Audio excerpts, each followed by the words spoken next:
George, I think it might be possible now for you to sort of make some comment about the last album. There was sort of very mixed reaction. I suppose the white one, yeah. I guess you saw a lot of the reviews and so on. Some people called it the best thing since Sgt. Pepper. Yeah. Other people panned it. It was such a wide sort of variety. How do you feel about it now? Well, I think in a way it was a mistake doing 4 sides because, first of all, it's too big for people to really get into it, for reviewers and also the public. Maybe now people have bought it, and if they've really listened to it for years or since it was out, then they'll have their own favourites. And there's a couple of things that we could have done without on the album, and maybe if we'd have made it just compact, 14 songs, say.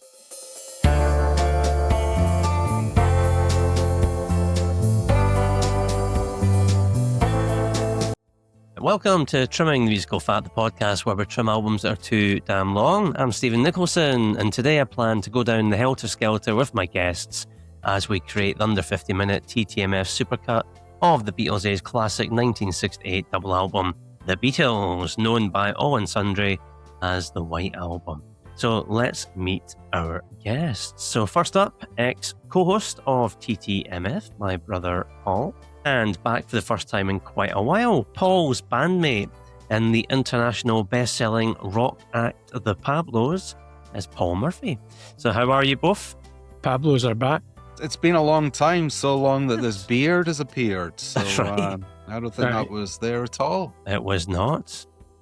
It has not. So it's good we've given you ample time to grow that, Paul, which is great.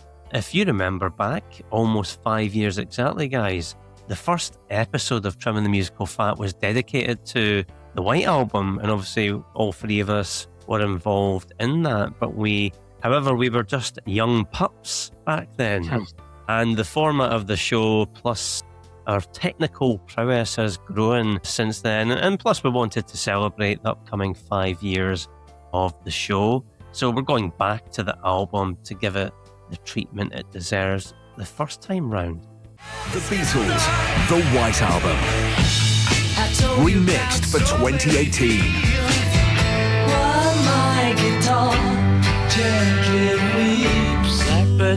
The groundbreaking double album from a band at their creative peak. Plus the Isha demos. 27 intimate acoustic performances, never before released. The Beatles, out now. This is Caroline. And this is Marisa. We're the Eves, and you're listening to Trimming the Musical Fat. So before we talk about the album, let me give you some information related to it. It's the tale of the tape. So The Beatles, commonly referred to as the White Album, is the 9th studio album and only double album by the English rock band The Beatles, released on the 22nd November 1968. The Beatles is recognised for its fragmentary style and diverse range of genres, including folk, country rock, British blues, ska, music hall, hard rock and avant-garde. The album was the band's first LP release on their then recently founded Apple Records. It is viewed by critics as a post-modern work and widely regarded as one of the greatest albums of all time. The album features 30 songs, 19 of which were written during March and April 1968 Transcendental Meditation course in Rishikesh, India. The album's duration is 93 minutes, which means we need to lose at least 43 minutes today. There were no singles released from the album, although the double A side, Hey Jude and Revolution, was issued as a single in August 1968, and both songs originated from the White Album sessions. So on release, the Beatles gained highly favourable reviews from the majority of music critics. NME's Alan Smith declared, "God bless you, Beatles," to all of the album except Revolution 9, while Rolling Stone's Jan Wenner called it the group's best album yet. Even more mixed critiques were somewhat positive. William Mann of the Times deemed the release to be the most important musical event of the year, with several tracks worthy of study and appreciation in the following several months. Time magazine's reviewer wrote that the Beatles showcased the best abilities and worst tendencies of the Beatles, as it is skillfully performed and sophisticated, but lacks a sense of taste and purpose. And the album has a 4.14 out of 5 rating on rateyourmusic.com. Sales-wise, it has sold over 14 million copies worldwide. It was a UK and US number 1, and here it went double platinum, although that's only based on sales from 2009 onwards. I won't bore you with the story as to why the certifications weren't counted before that. And in the US, it has gone 24 times platinum, which is pretty damn impressive. So that's the fact. So guys, we all love the Beatles. What do you think of this album, Paul Murphy? I think it's a great album. I think it's maybe a bit disjointed. Doesn't really feel like a band album. It feels like three band members separately going in and recording stuff, and Ringo occasionally drops in. But yeah, I think it's different to the other albums. It's very different to Sgt. Pepper's, and it's very different to Abbey Road afterwards. So it's nice that they did something that different. I can see why it might not be thought of as one of the best albums by the Beatles, because it is almost like 2.5 solo things. But yeah, I think it's good. It's nice to have it. What would you rate it out of 5? Probably 4 anyway, because it's still the Beatles album. Okay, 4 out of 5. And Brother Paul, what do you think of it? I think it's a brilliant album. It is a bit disjointed, but that's part of the reason why I like it, because everything, the Beatles just did everything. Previous albums had all been quite, I suppose Sgt. Pepper was supposed to be like a concept. Magical Mystery Tour was quite out there.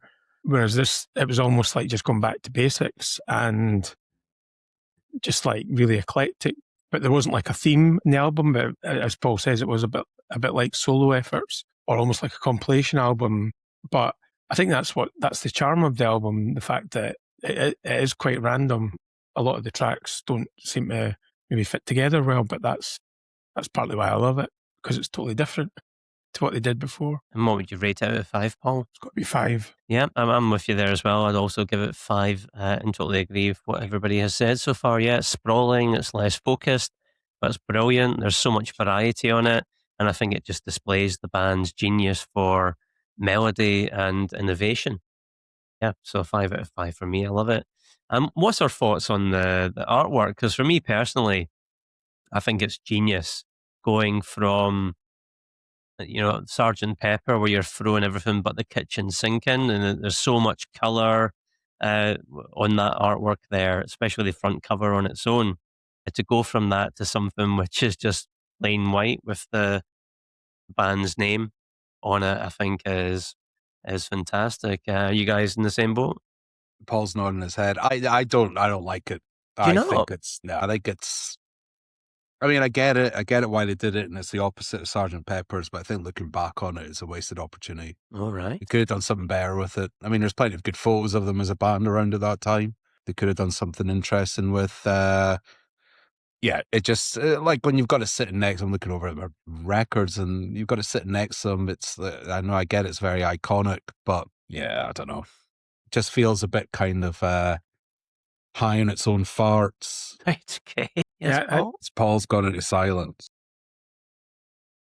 No, I get what you're saying though, Paul, because I actually like the pictures inside. I think they're quite iconic, a lot of the inlay and stuff inside the album. And I guess if they'd had those pictures maybe on the front.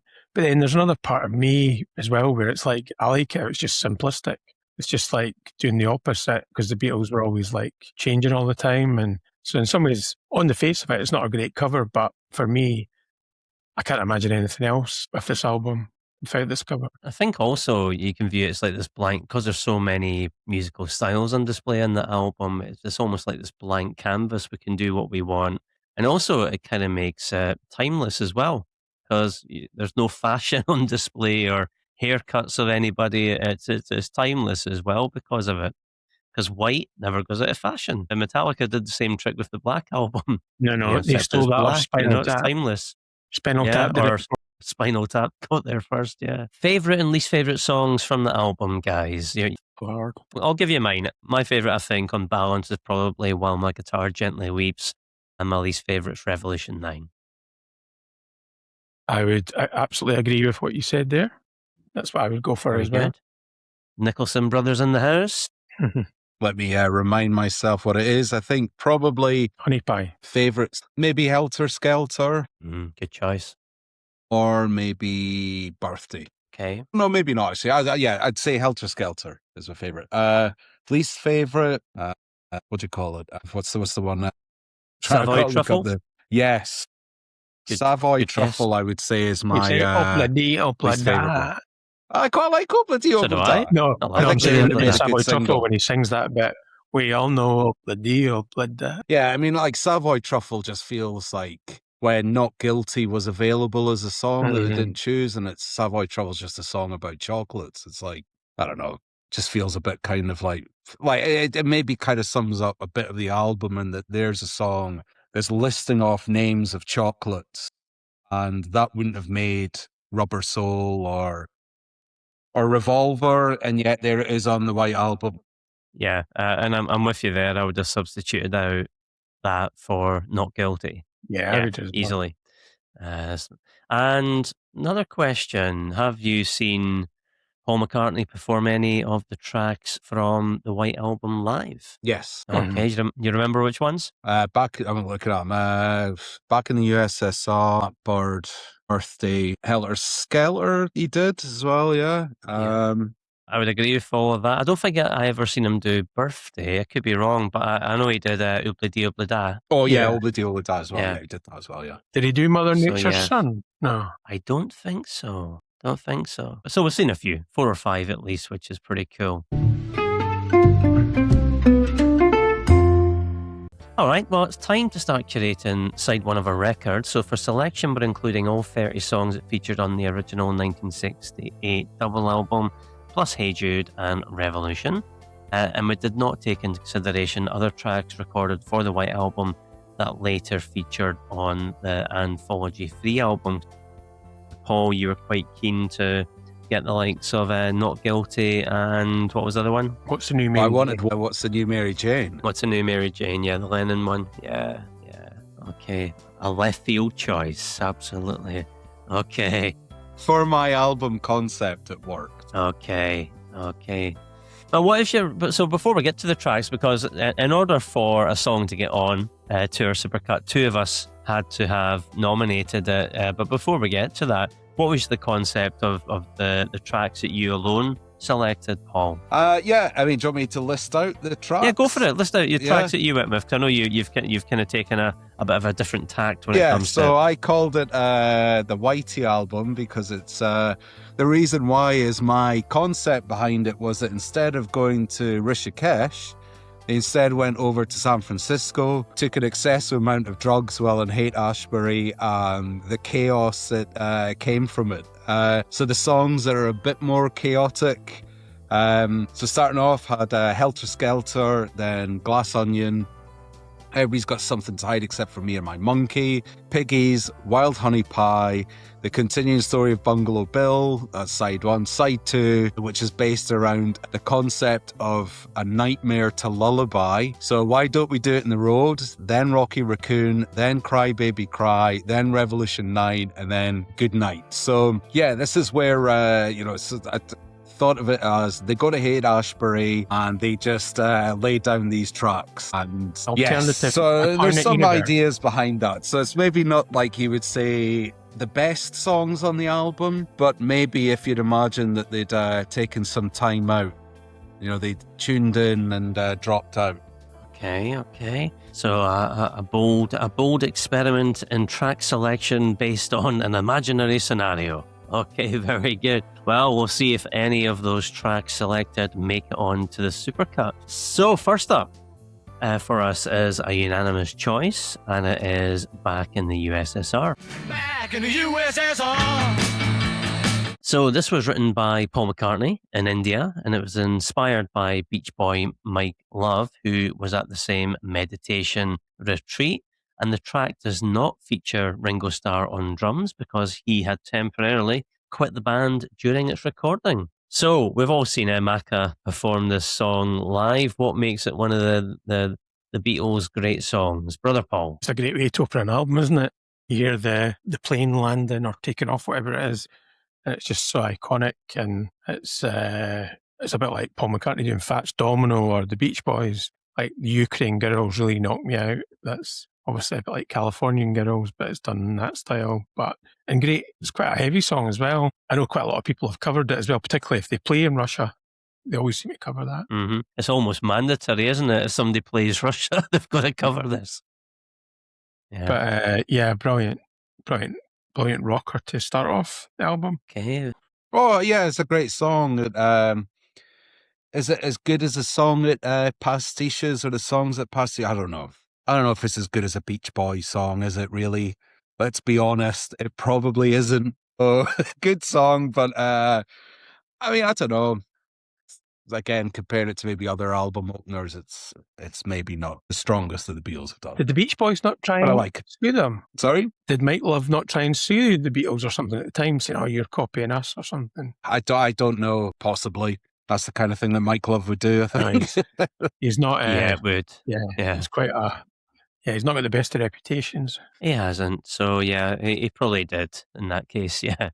For me, one of Macca's all-time great rockers. I love that juxtaposition of swapping out the Beach Boys' kind of the US and California-based references to that of the USSR, while still laying down those Beach Boys type harmonies. And there's great piano on it too, that kind of honky-tonk piano, and it's great. So yeah, what a way to start the album. Love it. So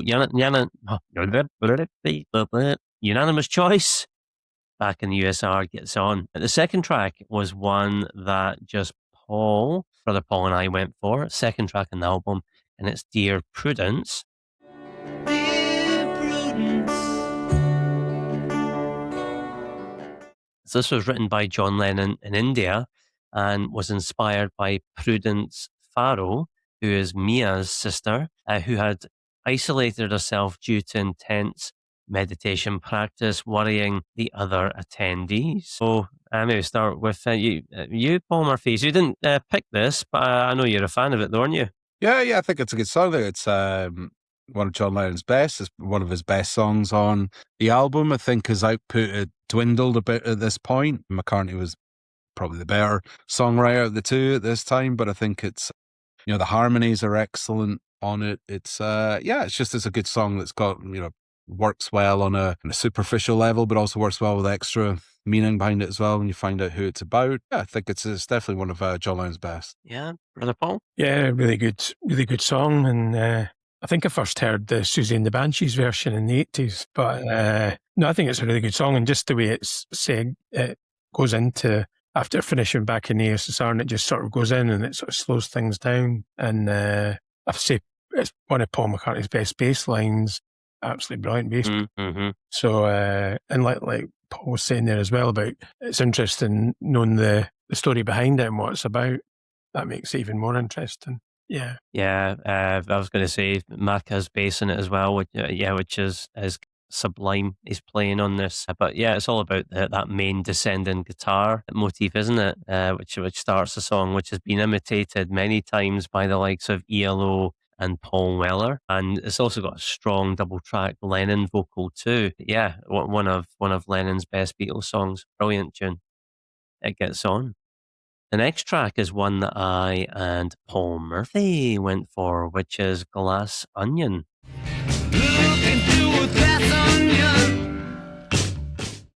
So John Lennon wrote this as a response to fans overanalyzing Beatles lyrics, and the song contains deliberate references to past Beatles tracks like Strawberry Fields Forever, I Am the Walrus, and Lady Madonna. So I'll maybe kick us off on this one. So I think this song, it very much continues the style of I Am the Walrus. It's got sound effects, it's got a similar kind of orchestral arrangement on it.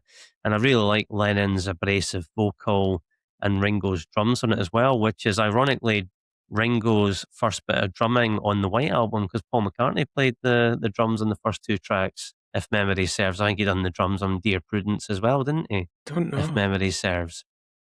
I'm pretty sure that's correct. So yeah, Ringo's back with a bang. Paul, you never picked it.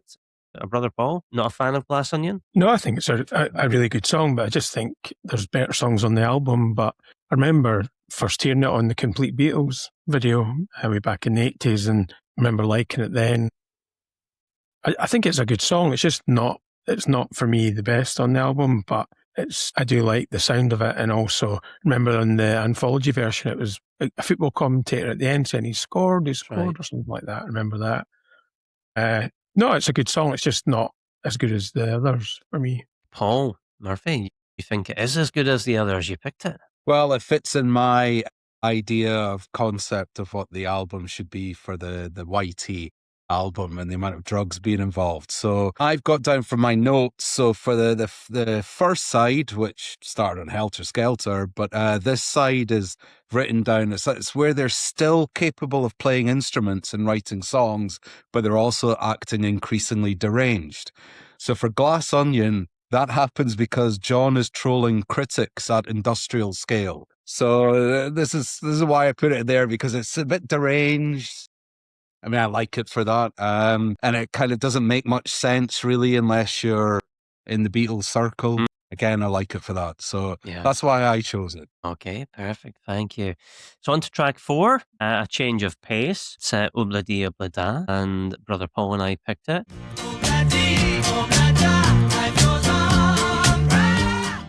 And the actual phrase was used regularly by Nigerian musician Jimmy Scott, who was a friend of the band, and Paul McCartney adopted it for the song, and Scott was surprised to hear it appear in the finished track. So Oobla Dee Oobla Da. So we've seen Macca perform this live, Brother Paul. Great pop song, isn't it? It is, and it's one that kind of gets unfairly maligned from the other members of the band as well at the time. They were sick of like the 100th take of it and stuff. But it's just a catchy song. It's a really good song. And, you know, if you're at a Paul McCartney concert, it gets everybody up as well. And it's just really good. Dancing. Yeah. Oh, yeah. And I think as well that you'd almost see Paul McCartney returning to this like 4 years later when he did Sea Moon, almost like the sort of reggae. So I think it's a really good song, and of course it was covered by Marmalade, got to number 1. Yeah, so they released it as a single, got to number 1, and I think that's probably the first version that I maybe heard of it, I would imagine. But yeah, no, for me, I've just always found a really joyous sing-along pop song, and it's actually not too dissimilar to another track that he would have recorded around the time, which went unreleased until he gave it to Badfinger as a single, which was Come and Get It. That similar kind of vibe. And I like the storytelling within the song too, you know, the family within the song. So yeah. Paul Murphy, you didn't go for it. No. Why I think not? to me, this has not just number 2, the smell of number 2. I think that has number 1 written all over it. They should have released this as a single. I think it's a bit of a waste on the album, to be honest, kind of like tucked away between everything. It could have been a pretty big single, I think, but it would have come after the streak of McCartney songs of Hello, Goodbye, Lady Madonna, then this, then Hey Jude, and then Get Back. And I think that obviously maybe I don't know if that maybe impacted on the other Beatles' decision not to release it as a single, because would have been so many clear Paul McCartney songs being released at that point. Yeah, that's a good point. Good point. And the thing is, Marmalade took advantage of that and had a worldwide number 1 with it. So lucky for them. So let's move on to track 5, which is a George Harrison song, While My Guitar Gently Weeps, which is one me and Brother Paul went for. While my guitar gently weeps. And George Harrison wrote it as an exercise in randomness inspired by the Chinese I Ching, using the idea that whatever he saw when he opened a book would form the basis of the song. He opened the book and saw the words Gently Weeps and began writing from there. So for me, this is probably my favourite song in the album. It's actually, we talk about Helter Skelter being a heavy song. This is a heavy song as well, musically, with the guitar. I think Eric Clapton's lead guitar work is sublime. You've got a beautiful vocal there from George Harrison. And I love that bright keyboard that appears whenever he sings, I don't know why. Brilliant. An absolute stone cold classic and very deserving of its place on here. And Brother Paul, you obviously agree? Yeah, brilliant song. First time I heard it was on the Princess Trust concert. And he kept on fiddling with his microphone all the time. But it's just a brilliant song, and it's probably one of my favourite Beatles songs, and it's probably my favourite George Harrison Beatles song, even better than Something. So for me, yeah, it's just a brilliant song. And I think you need to give Paul McCartney some credit as well, because it's him that does the piano at the start, which really is an amazing part of the song, how it comes in. So it was Paul McCartney that did the piano, and yeah, just an amazing song. I'm going to guess, Paul Murphy, that you love the song, but it just didn't fit in with your Whitey album concept. Yeah, I do like the song. I think it maybe kind of epitomizes the solo feel to the album, because it's like Eric Clapton's playing guitar, and it's a great solo, but it's like, I'm not sure why you really need Eric Clapton when George Harrison can do it. So it almost feels like this is George Harrison, and John Lennon's nondescript on it, really. So it feels that it's almost George Harrison with his backing band, and he's invited his mate along to play on it. So it's a great song. I think it's a brilliant song, but it maybe kind of summarizes the whole vibe of the album, in that they're kind of treating the rest of the band members as backing band members almost. Well, talking of which, let's move on to a acoustic number, which Brother Paul and I went for, and it's Blackbird. Blackbird singing in the dead of night. And Paul McCartney wrote Blackbird as a response to the civil rights struggle in the United States, specifically aiming to offer hope to African Americans affected by racial violence and discrimination. And he said he wanted the song to encourage those going through those problems. So, Brother Paul, what do you think of Blackbird? A classic song. It's a beautiful song, and I think he'd done the finger picking style. I think when they were in Rishikesh, Donovan had showed him how to do the finger picking, and that's where songs like this and Mother Nature's Son. But it's just a beautiful song. It's probably one of the most popular songs in the album. But I do question sometimes Paul McCartney's, because it wasn't until 2002 he suddenly revealed what the song was about, and I don't know, I'm just a bit, was it really? Because it's like, song came out in 1968, and obviously there was a lot of things going on then, Martin Luther King and all the civil rights and stuff, but why suddenly does he mention it in 2002? He's never mentioned it before, what the song's about. I don't know, maybe I'm just being skeptical, but about the origins of it. Are you telling me that Once Upon a Long Ago wasn't written for Freddie Mercury as a duet? Well, he was going to sing it with him, yeah. That's right. I don't know. I'm just skeptical. I just think, why would you've had all those years and you're talking about all your songs, and yet you suddenly come out with this stuff that you'd never mentioned before. But anyway. Yeah, maybe a bit of revisionist history. Was that true about the Once Upon a Long Ago? Yeah, it was supposed to be. Well, that's something that came out a couple of years ago, wasn't it? That it was going to be a duet with Freddie. McCartney said it was written as a duet. Mm-hmm. And there's an AI version of it that they've done it. But I don't know. That sounds to me like that was just made up.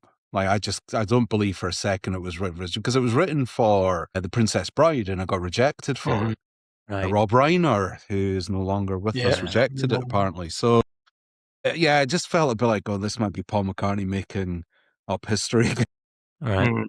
Because the other person's dead, so yeah. You can't defend himself. I'm just thinking, actually, if Freddie Mercury's singing it, he would have absolutely nailed that song. Mm-hmm. That would have been great. Anyway, back to Blackbird, and yeah, for me, an amazing, hopeful, simple song from Macca. I think it just shows his genius as a songwriter, just a man and his acoustic guitar, and I think it's spellbinding. And spellbinding to you, Paul Murphy? I think it's a great song, but I think it's a solo song. There's nobody else playing on it. So it almost feels like the vibe feel of the White Album is at times it feels like it could almost be solo artists, but they didn't quite have the confidence to do it. He could have released it as a solo single if he wanted to, and it would have done, really well. I'm not sure why it's on a Beatles album when none of the other Beatles are on it, but it just kind of does something. But feels to me like, obviously within 2 years they would all split up and they would all have the confidence to go and do it themselves. But it feels like it's kind of a bit of touch of McCartney won the album, but he just didn't have the confidence to do it on his own at that point. But then, Paul, do you not think you could say that?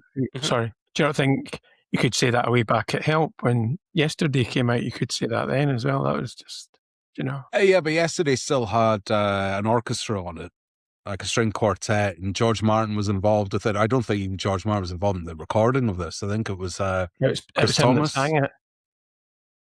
Yeah. So I think it was just an engineer. I think it was Chris Thomas. I think he went on to do Sex Pistols and NXS and stuff. And he mentioned that like the struggle to try and find a recording of a Blackbird that was in tune. But it's I don't know. Is it the first song where there is no other Beatle or George Martin involvement in it? Don't know. However, talking of which, hold that thought, because track 7 is another one Brother Paul and I went for, and it's Julia. Just to reach you, Julia.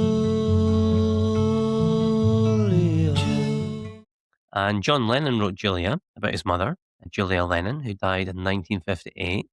And it is the only Beatles song in which John Lennon performs completely alone, just his voice and acoustic guitar. And actually, the recently released Anthology 4, you get to hear him talking before recording the song, where I think he says, not say his guitar gets in the way or something when he's performing it, if memory serves. Yeah, talking about his guitar getting in the way when he's playing it. But yeah, Julia is on. So I'm going to start with you, Paul. Again, is it a similar thing that you like the song, but it's a solo type effort again? I actually don't like this song. You don't like it?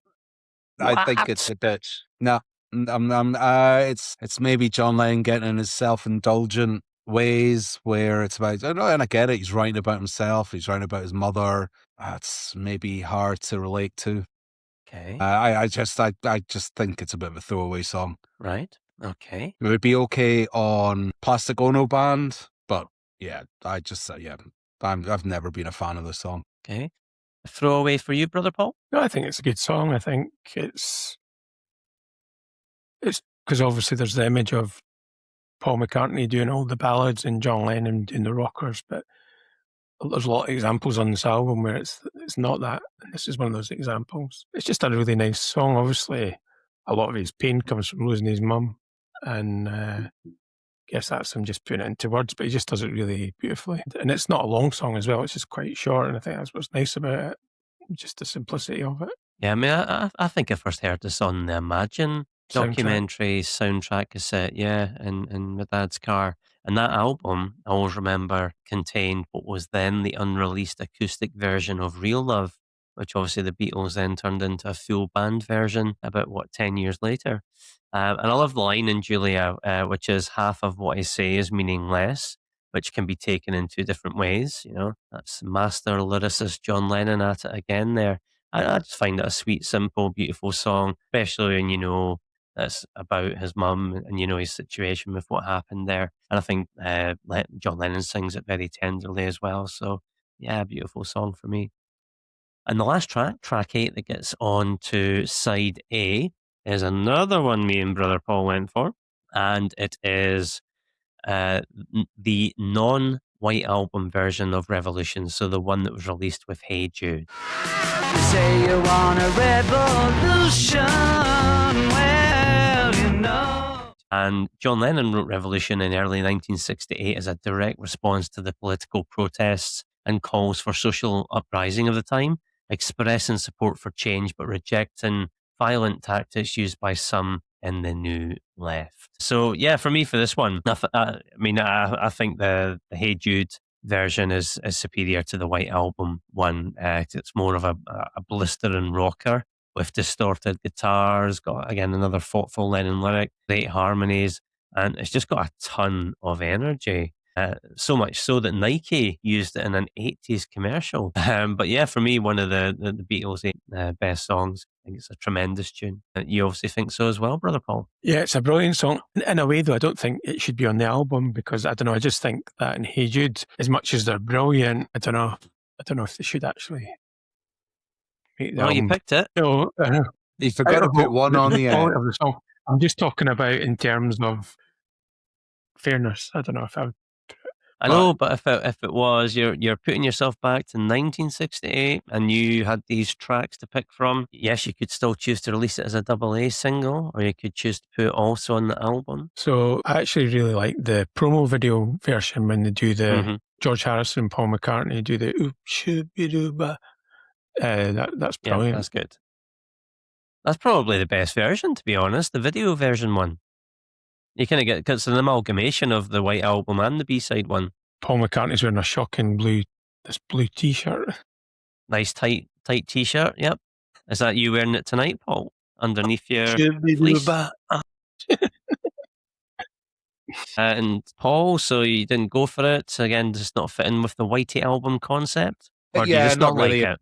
No, I do like it. I like this, but I think, again, it highlights maybe my thoughts overall of the White Album. Look, I think the White Album is a great album, but this is where it kind of shows maybe where the filler is coming in, where Revolution 1 is on that when they'd released it as as the B-side to Hey Jude. It's just like, they also had to find more songs to stick in. But I think the Hey Jude version of it is a great song. It's definitely better than the Revolution 1 version. I think it's a really, really good song. Okay, thank you. So that's 8 songs picked for side 1, which runs to 25 minutes. We're going to take a break there before picking the songs for side 2. Hello, listeners. This is David from In the Lap of the Pods Queen podcast, and you are listening to another episode of Trimming the Musical Fat.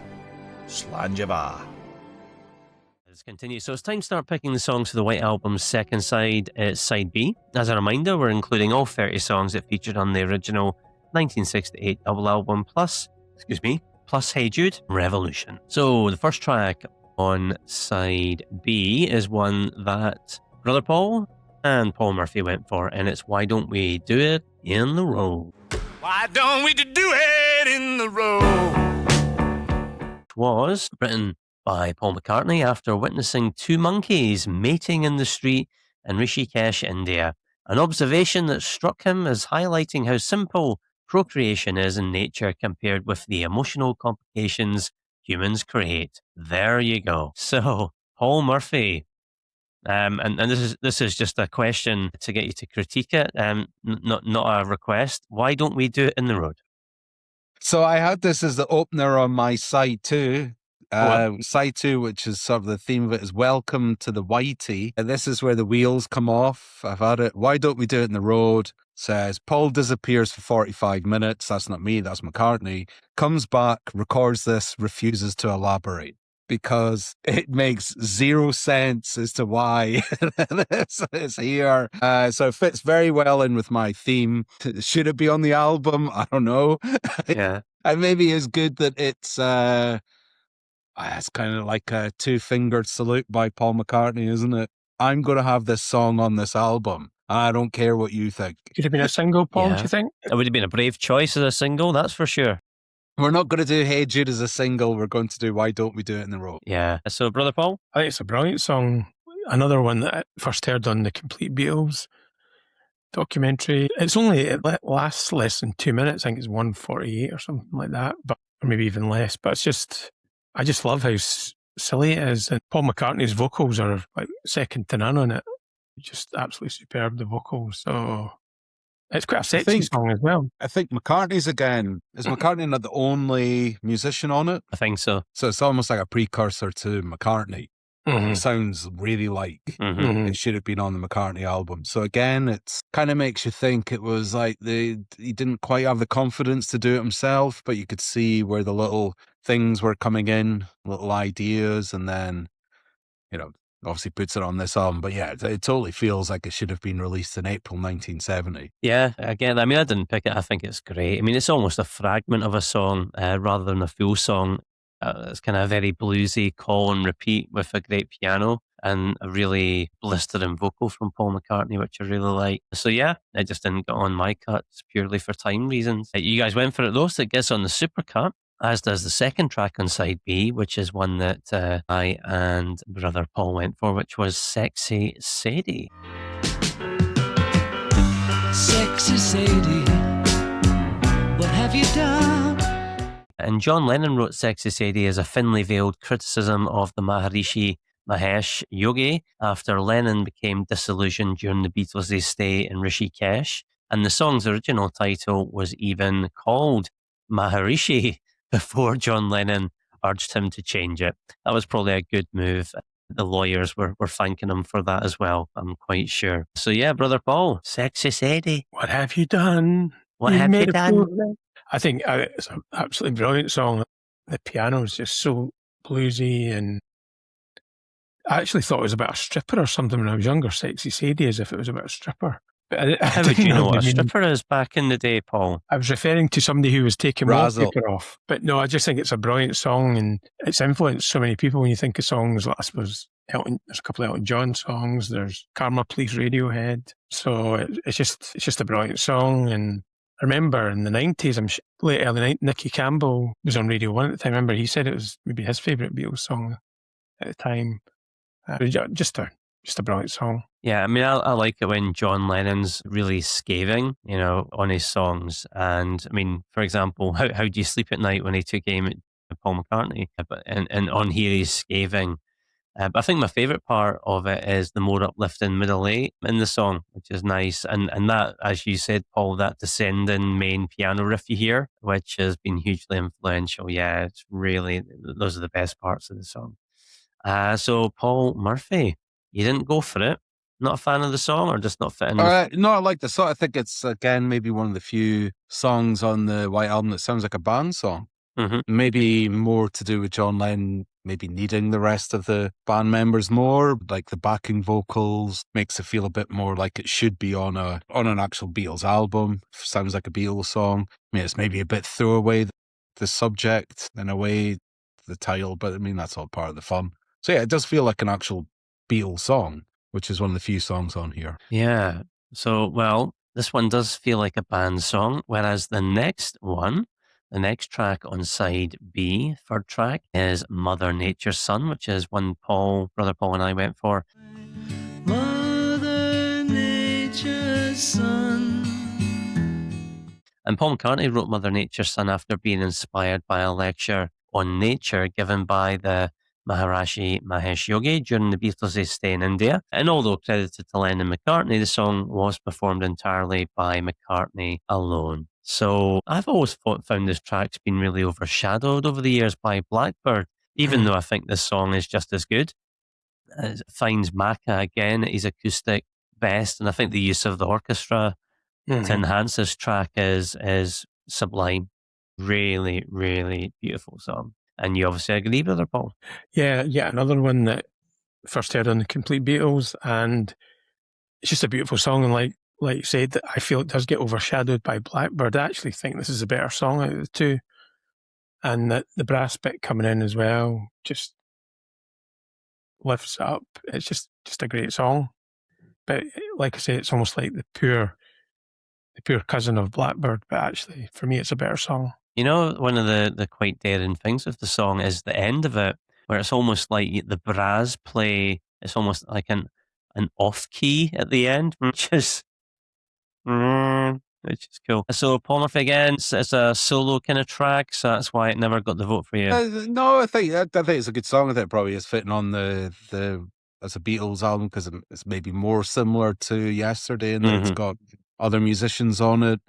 It's got a double-tracked voice, vocals by McCartney. Maybe if I had one of the other Beatles doing a bit of harmonies on it might have made it a bit more Beatle-like.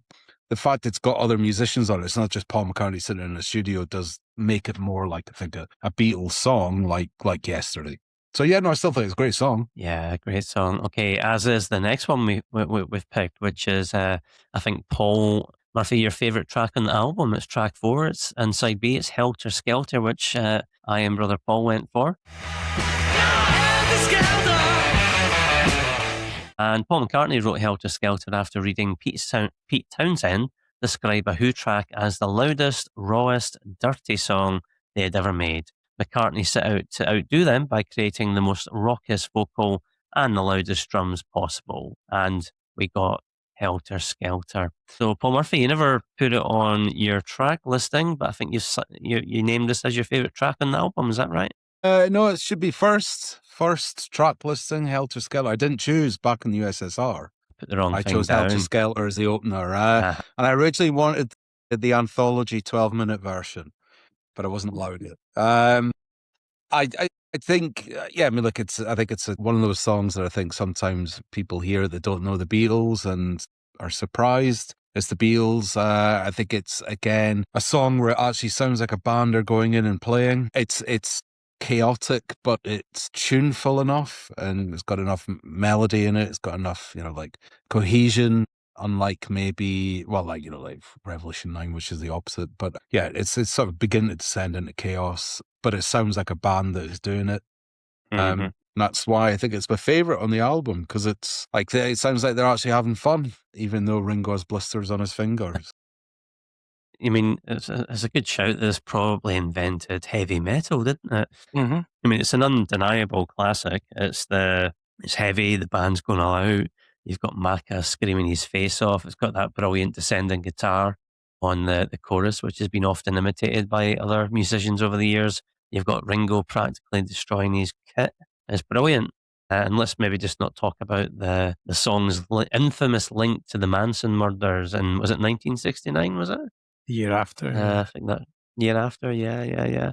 No pun intended, yeah. And Freudian slip. So, Brother Paul? Yeah, brilliant song. It's maybe one of the most covered songs on the album, certainly from a lot of rock bands, but it was, if it was proof that it was needed, like the Beatles did every genre of music, and just a brilliant song. And like you were saying, some people who heard it maybe wouldn't realise it was the Beatles, and it's Paul McCartney as well, the so-called balladeer, and he's doing helping invent heavy metal. So it's probably one of those songs that actually over the years has become more appreciated than maybe it was at the time. Yeah, agreed. And Oasis done a really tame version of it. Rubbish. A very disappointing version of it. Yeah, was it in 2000, 2001? Yeah, really disappointing. After doing... That's what you happen when you try and copy the Beatles, Well, they've done a brilliant version of I Am the Walrus. Then you thought, well, if they actually applied that same kind of style and ferocity to Helter Skelter, it'd be great. And it was just so tame, so disappointing. Anyway, we'll move on to the penultimate track on side B, track 5 on there. And it's one that I went for along with Paul Murphy, and it's Cry, Baby, Cry. Cry, baby, cry. Which was a song John Lennon wrote after being inspired by the whimsical, old-fashioned nursery rhyme style of Victorian-era children's stories, particularly a phrase he saw in an advertisement that read, "Cry, baby, cry, make your mother buy." So yeah, Paul Murphy, you made it onto your Whitey album. Yeah, because I think it says Lewis Carroll sort of influencing. What have I got written was my notes, why this happened. John starts writing Victorian nursery rhyme horror and somehow slips in a shout out to Kirkcaldy, yes. proving Scotland is canonically part of Beatles psychedelia. Yes. I'm glad you mentioned the Kirkcaldy thing. The Duchess of Kirkcaldy. Yeah. And for those that don't know, we're Paul's up in Falkirk. Paul and I are here in Edinburgh, and Kirkcaldy's across the water, across the Forth. So yeah, it gets a name check in this song. And I think this song's one of those White Album hidden gems that you don't really hear people talking about, which is crazy because it's a great tune, beautiful song with another tender Lennon vocal. The drums in it are great. It's got some great stabs of guitar in it as well. So yeah, such an underrated Beatles song. It's so good. Yeah. One of the best songs in the record for me. Brother Paul, you didn't pick it. Like I say, he hates Kirkcaldy. Maybe that's it. The Duchess Falkirk. No, it's a good song, but it's just, for me, it's not up to the quality of the other songs that I chose. For me, it's a good song, but it could have been a B-side. It's not essential for me. Okay. Well, the next song is absolutely essential. Final track on the album. Revolution and Night. the ultimate final track on any album, really. It's Hey Jude, which Brother Paul and I went for.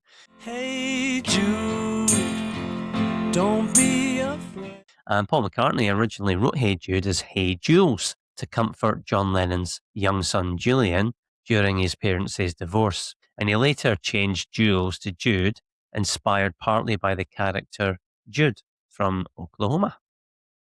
And for me, I mean, it's like, what can you say about it? For me personally, it ties with Prince's Purple Rain as my favourite song of all time.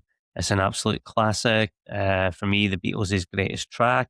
And it's the ultimate sing-along anthem at football grounds to this day, along with Queen's We Are the Champions. So yeah, got to be on here. Brother Paul, you've got it as well. Yeah, still don't think it should be on the album, but that's another story. A brilliant song. Well, don't bloody pick it then. A brilliant song, and as well when you think about how it was like 7 minutes, and obviously at that point that was unheard of. And I think the year after you had MacArthur Park. At that time that was unheard of, and the Beatles were like, well, we don't care if they don't play it because we want it to go out as the way it is. And I also love the video as well. It's just quite an optimistic video because you've got people around the piano and you've got like every different kind of race you can imagine. It's just nice to see everybody sort of around the piano and all singing, and you have that old guy who's quite funny, and Paul McCartney's getting annoyed with him because he's sitting his back, he's on the piano, and the old guy's like, apparently he just came in off the street, like they invited him in, the old guy. But as you do. Yeah. Hey mate, you want to come in and watch the world's greatest band of all time sit there play perhaps their greatest tune? Yeah, all right, sure. I'll stand behind the guy singing it. Not a problem. Because it was David Frost, wasn't it? The Frost show. But, no, that wasn't the guy. But David Frost broke them though, yeah. Song, Paul Murphy didn't go for it. I'm just going to guess it just didn't tie in with your Whitey album theme. Yeah, and I don't think it should be on an album. I think it should be like the other great Beatles songs and should be standalone. The Beatles are great at doing albums that don't have songs on them, singles on them. So I think it should I agree. standalone. Okay, well, that is 6 songs picked for side 2, which runs to 22 minutes. And in total, we have 14 tracks, and the supercut comes in at 47 minutes. This is Eric Paul Johnson from Face the Music, an Electric Light Orchestra song-by-song podcast. And you're listening to Trimming the Musical Fat. Oh dear. That wasn't my fat I trimmed. So it's now time to reveal the songs that did not make the grade. So we had Your Blues, which was picked by Brother Paul. Birthday, which was picked by me. Happiness is a Warm Gun, picked by Brother Paul. I'm So Tired, great tune. That was picked by me. Wild Honey Pie by Paul Murphy. Bungalow Bill by Paul Murphy. Piggies by Paul Murphy. Rocky Raccoon by Paul Murphy. Revolution 9 by Paul Murphy. Good Night by Paul Murphy. Everybody's got something to hide except me and my monkey. Selected by, you guessed it, Paul Murphy. And there were some tracks which never got any nominations. Martha, My Dear, Don't Pass Me By, I Will, Long, Long, Long, Revolution 1, Honey Pie. Did you not pick Honey Pie, Paul Murphy? I just no, I picked Wild Honey Pie. Wild Honey Pie, sorry. Yeah. Savoy Truffle wasn't picked. So those were the ones that didn't make it. So I realise there's a few there that were picked that never got more than one vote. Any that you want to call out and give a bit more information on as to why you selected? Why selected, or yeah, why you went for them, and maybe what you like about them. Yeah, I mean, I think like I said, the reason why I added those songs in, because it's like the songs that don't get much coverage. You know, like I've put down in my notes, Wild Honey Pie is a cry for help. Bungalow Bill is what happens when you turn an acid trip into a children's TV theme tune. What else did I put? Revolution 9, it's where John Lennon becomes a tape machine demon and the others just give up trying to stop him. Good Night is, which ended my second side. That's where Ringo, like the exhausted parent of 4 unruly children, walks into the room at 3 a.m. and goes, "Right, everyone bed now." And that's the end. All right. Okay, that's you put a lot of thought into this. You have. That was Very your concept impressive. album. Yeah. Well, you've got to have a concept, don't you? Otherwise, I would have chosen similar songs to you, and it's quite difficult to maybe pick on some of them. I mean, I think is a really good song, and it didn't get picked at all. It's maybe more of a McCartney song. I don't think McCartney's ever played it live, done it since, but it is still a pretty good. Okay, Brother Paul, you want to mention any of the songs, or happy to move on? What Happiness is a Warm Gun for me is a brilliant song. How it goes into the sort of like 50s doo-wop. I know John Lennon was quite happy with the way the song turned out as well. I just think it's an underrated gem. I remember U2 did a terrible cover of it, didn't they? Is that a B-side or something? U2? Yeah. It's a brilliant song. And it's another example of a good band song. Mm-hmm. All the Beatles are on it. It feels like, for the backing vocals, it feels like actually like a band song. Mm-hmm. And the thing is, I'm kind of going through the list of songs that didn't make it. I think it just shows you the strength and depth here. I mean, I'm going through them thinking, yep, great. Like Birthday, great. Year Blues, great. Happiness, Warm Gun, great. I'm So Tired, great. Rocky Raccoon, great. So it's a brilliant album.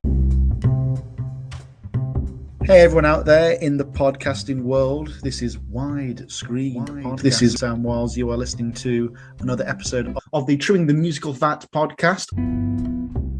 The songs that were chosen, what was the ratio of like McCartney, Lennon, Harrison? What was the... Well, we could have got AI to work that out for us, Paul, but as you've put me on the spot about the ones that were selected, let's have a look. Well, I'll tell you what I'll do. Let's reveal the 14 songs that have made it, and we'll work that out. So yeah, the 14 songs that make up the TTMF's supercut of the Beatles' White Album. So we had Back in the USSR, which is Macca, Dear Prudence, Lennon, Glass Onion, Lennon, Oobla-dee Oobla-da, Macca, so that's 2-all. Guitar Weeps, George, Blackbird, Macca, Julia, Lennon, so that's 3-all. Revolution, Lennon, Why Don't We Do It in the Road, Macca, 4-all. Dixie Sadie, Lennon, Mother Nature's Son, McCartney, that's 5-all. Helter Skelter, McCartney, 6-5, McCartney. Cry Baby Cry, Lennon, 6-all. Hey Jude, McCartney. So McCartney wins by 1 song. So that's fairly balanced. Yeah, isn't it? Because that would have been most. Well, the only choice, there isn't a Ringo song. Oh, well, yes, Don't Pass Me By. Don't make me blue, darling, I love only you. He was the inspiration behind the rest of the band, wasn't it? If it wasn't for him, the Beatles wouldn't have existed. He was the one that was the most influential on the band.